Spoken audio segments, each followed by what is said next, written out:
জয় শ্রী শ্রী ঠাকুর। স্বামী বিজ্ঞানানন্দ কোনো এক সময় কথা প্রসঙ্গে বলেছিলেন, সন্ন্যাসীর খড়ম সম্পর্কে কিছু তথ্য তিনি দিয়েছিলেন। কোনো এক সন্ন্যাসীর খড়ম ব্যবহার করার অভ্যেস ছিল। তিনি সর্বদাই খড়ম ব্যবহার করতেন। আশ্রমে তো করতেনই, কিন্তু যখন যেখানে যেতেন খড়মটাকে সঙ্গে করে তিনি নিয়ে যেতেন। খড়মের সঙ্গে তার একটা অদ্ভুত হৃদ্যতা তৈরি হয়ে গিয়েছিল। খড়মটিও খুব ভালো ছিল। দীর্ঘদিন ব্যবহার করতে করতে করতে করতে খড়মের বুকে সন্ন্যাসীর পায়ের ছাপ পড়ে গিয়েছিল।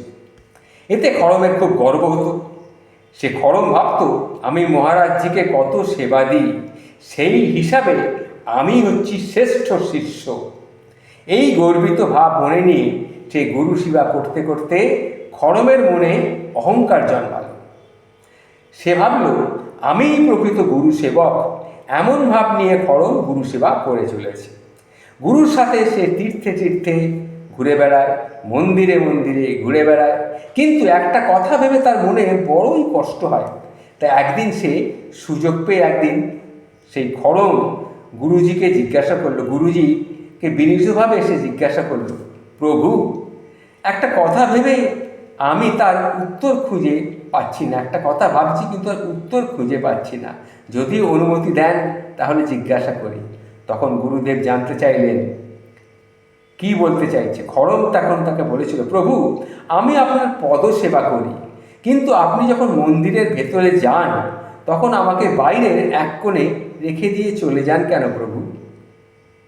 তখন গুরু তার দিকে খানিকক্ষণ তাকিয়ে দেখলেন, বললেন, পরে তোমাকে এই কথার একদিন উত্তর আমি দেব। এরপরে দিন যায়, খড়ম ধৈর্য ধরে আছে, কিন্তু আর তিনি ধৈর্য ধরে রাখতে পারলেন না। গুরুর সঙ্গে তিনি কত মন্দিরে গেছেন, কিন্তু তার দেবদর্শন কিছুতেই আর করা হলো না। গুরুও তার কারণ সেটা কিছুতেই বলছেন না। অন্য একদিন সুযোগ বুঝে খড়ম আবার কাকুতি মিনতি করে বলল, গুরুজি, আমি আপনার এত পদসেবা করছি, সবসময় আপনার এত খেয়াল রাখছি, আপনার চরণের ধুলো আমার গায়ে লাগছে, কিন্তু দেখুন, আমি আপনার চরণ যুগলকে জল, মাটি, কাদা থেকে রক্ষা করছি। আমি নিজে নোংরা মেখে আপনার চরণ যুগলকে পরিষ্কার পরিচ্ছন্ন রাখছি। এমনকি আপনার চরণ যুগলের চিহ্ন আমার বুকে ধারণ করেই আমি বেঁচে আছি। তবুও আপনি আমাকে দেবদর্শনের সুযোগ কেন দিচ্ছেন না প্রভু? এবার গুরুজি দেখলেন উত্তর দিতেই হবে। গুরু গম্ভীর হয়ে বললেন, সেটা তো স্বভাবের জন্যে। তুই যা বলছিস সব ঠিক বলছিস।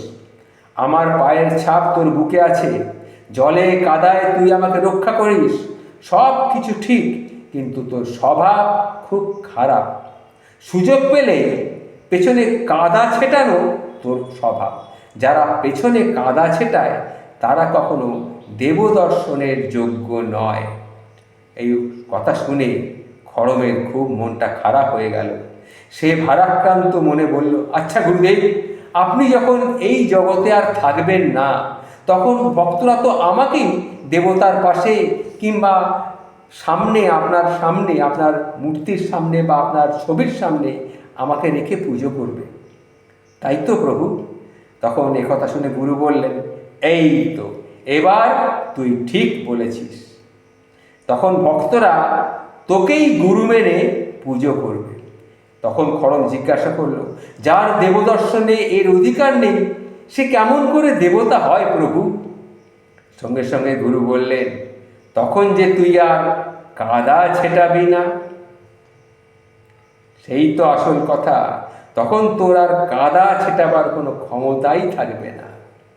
তাই বলছি, এই সংসারে যারা কাদা ছেটায়, অর্থাৎ কিনা পরনিন্দা, পরচর্চা, পরছিদ্রান্বেষী, তারা দেবদর্শনের যোগ্য নয়। আবার তারাই যদি পরনিন্দা, পরচর্চা, পরছিদ্রান্বেষী এইসব স্বভাবগুলো ছেড়ে দেয়, তবে নিজেরাই তারা কিন্তু দেবতা হয়ে যেতে পারে। তাই মা বলেছিলেন, যত সুখী হতে চাও তবে কারো কোনো দোষ দেখো না। তুমি যদি সুখী হতে চাও তাহলে তুমি কারো দোষ দেখো না, দোষ দেখবে নিজের। জয় মা জগজ্জননী মা শারদা। প্রণাম মা, প্রণাম।